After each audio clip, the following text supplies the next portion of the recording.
السيد الوزير المحترم، السيدات والساده النواب المحترمين، حنا كنعتبروا في فريق العداله ان تدبير الملف التعليمي بالنسبه للابناء والاجيال الصاعده المغاربه القاطنه بالخارج وملف استراتيجي بالنسبه للابناء، بالنسبه للمغاربه عموما بالخارج وبالنسبه للمغرب، لانه هو الوسيله الاساسيه لتوريث الرصيد الثقافي والديني والهوياتي بالنسبه لهذ الابناء، وحتى بالنسبه لبلدان الاستقبال.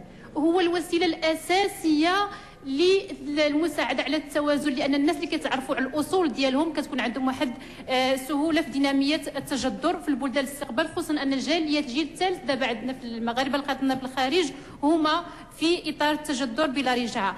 وكل يوم كتحملنا مجموعه ديال التقارير ومجموعه ديال الاستطلاعات الرائده دلالات كبيره وعندها حموله قويه بالنسبه للشباب المغاربه في الخارج.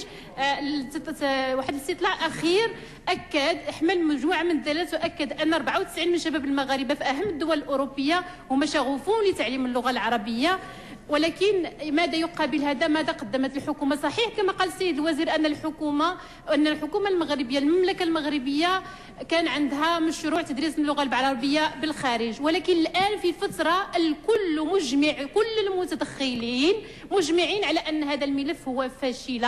هذا الملف فاشل، ولكن ماذا يقابله؟ فشل لان كتعصف به الان واحد الازمه ماليه، كاين الان واحد 89 مدرس اللي خصهم يترسلوا ما ترسلوش، هما في اوضاع اجتماعيه قاهره بغض النظر على وضعيه الاساتذه بالخارج في هذه الفتره كلها منذ السبعينات اللي عرفوا مجموعه اوضاع اجتماعيه جد قاهره امام، والذي نسطر عليه بالاحمر، امام مردوديه جد هزيله. هادشي ما كنقولوش حنا، كيقولوا تقرير فرنسي وكلاته المؤسسه لتقييم هذه التجربه. حنا هذا المغرب ديالنا وهذو الابناء ديالنا بالخارج ما كنقولوش هذا الاساسي، هو ان عندنا مجموعه المؤسسات، عندنا واحد الهندسه المؤسسيه هي اللي كتدبر هذا الملف.